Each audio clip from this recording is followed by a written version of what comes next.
Hi, welcome to ShowMeTheCurry.com. I'm Anuja. And I'm Hital. And today we're making basil pesto with a twist. Twists. And we twist. So our twist to this basil pesto is jalapenos. We're going to give it a slight kick and a yummy flavor boost. Now here's our basil. Now this is a great recipe to make when you're at the end of the season and your basil plant is kind of looking sad and it's on its way out. It's not going to survive the winter. So you just go and you just chop off all the stems, and here's what they look like.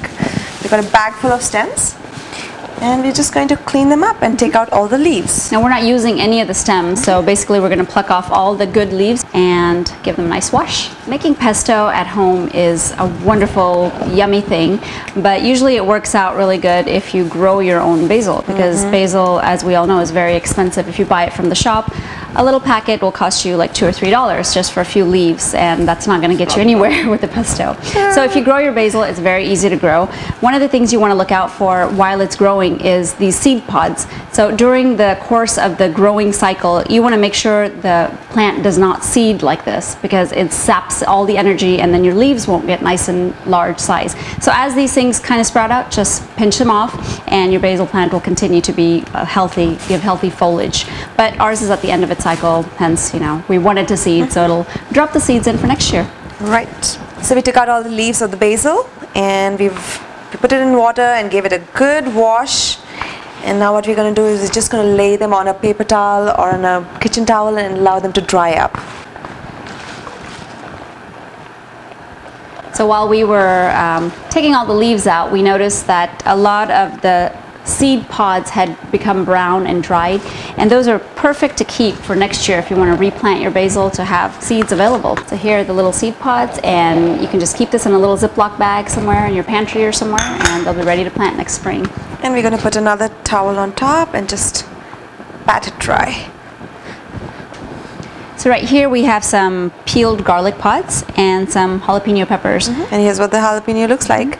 Now we're using jalapenos because we, of course, want to kick things up a little, make it a little spicy, make it a little fun, and especially to our taste. But now if you are not, if you're one of those people who does not like anything spicy, you can totally skip it, or you know, use, or if you like it spicier, use serranos or Thai chilies. That'll do the trick. Yes.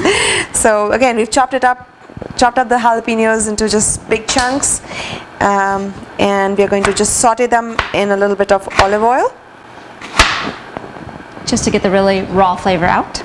Very quick saute. So we've got approximately a tablespoon of olive oil. It's on medium heat. And we're going to quickly add in the garlic and the jalapenos.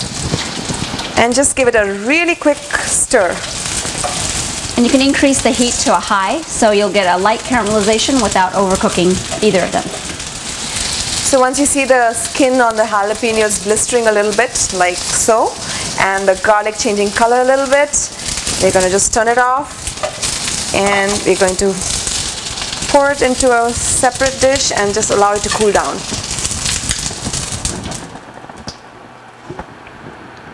So when you're making pesto, it's going to really depend on how much basil you're able to get your hands on. So we're going to give you a basic proportion for pesto, and then you can triple it or double it or quadruple it if you need to how much ever basil you have. But for every 1 cup of basil, and when you're measuring basil, it's got to be packed. Make sure you press it down. It's not just fluffy, push it down.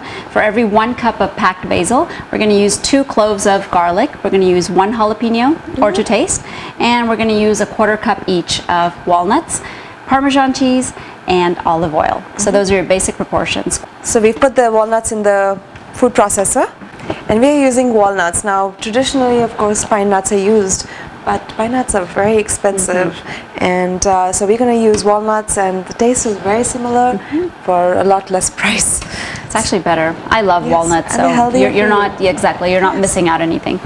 So I'm just going to give it a rough chop, just to pulse. And open it, and we're going to add in the jalapenos and the garlic. Give it another pulse.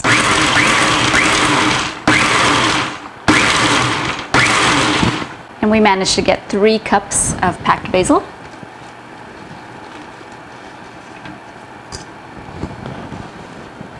lots of pesto this season. Yeah. And actually pesto has such a great shelf life. And it freezes well too. Very well. I think I'm going to have to grind this down a little bit and then put in more. And once it's roughly chopped, we're going to add in the oil, olive oil.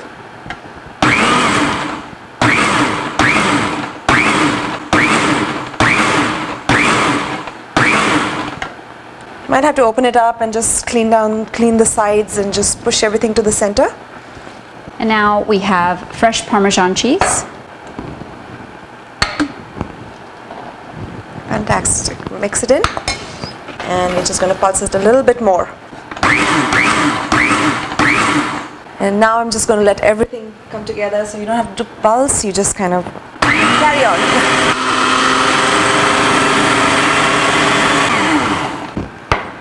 So the pesto is out of the food processor. It's got a fantastic texture. Now, I know a lot of people are going to ask us, can we use a blender to make pesto?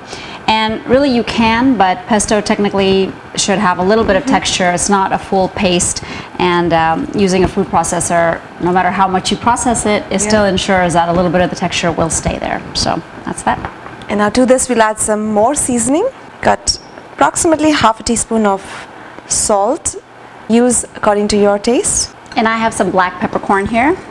Again, to taste. I'm just going to take a few of them and roughly crush them and add it in. And it's very important to use freshly ground pepper. I'm going to add a dash of lemon juice. And again, this is to taste.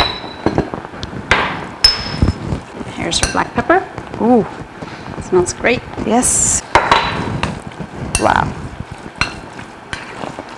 Now the amount of olive oil that we use is perfect if you're going to be using this pesto right away, but if you do plan on keeping it, storing it for a little bit longer, then you can always add in a little bit of extra olive oil right now and just mix it through. So the more oil that's in there, the longer it's preserved. All right. So our pesto is seasoned just right to our taste, and it made quite a bit, as you can see. But here's how we're going to serve it. So what we did was put the pesto in the middle, put some olive oil around it, and just crush some more fresh pepper on top. And it's perfect for breads and or crackers. But the other way you can serve it is in pasta. So it's a fabulous, makes a great sauce for the pasta. It just gives a fantastic flavor, and it's available any time of the year that you want, because you've made such a big bunch and kept it in the fridge and enjoy it throughout the year. Right. I know a lot of people are, you know, they don't like tomato-based sauces on pasta, and this makes a fabulous one where it's not tomato-based, but yet you get this, you know, punch of flavor, fresh flavor in it. So really good. Yep. But it looks great. Yep. You got to dig in. Right. And here's a pretty basil for garnishing. Garnishing.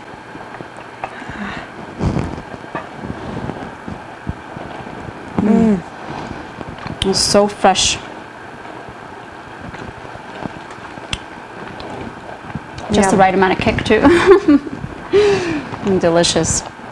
It's really good. I can taste the garlic and the cheese and the jalapeno at the end. Can't forget that, yeah. The twist, remember? Delicious. So if you make a big batch like this and you want to store it, the best way to do it is take a ice cube tray. You can fill each compartment with about a tablespoon or two of the pesto. Cover it with some foil and freeze it, and in a couple of hours you can take it out, pop out each individual cube, keep it in a Ziploc bag, and put it back in the freezer. So when you need it, you can take as much as you need. You're not worried about defrosting the whole thing. Right, and if you're using it as serving, honestly you don't need a whole lot, so it'll take you a long way and stay fresh for a very long time. So enjoy this delicious pesto with a twist, and join us again on another episode of ShowMeTheCurry.com. Adding a pinch of spice to your life.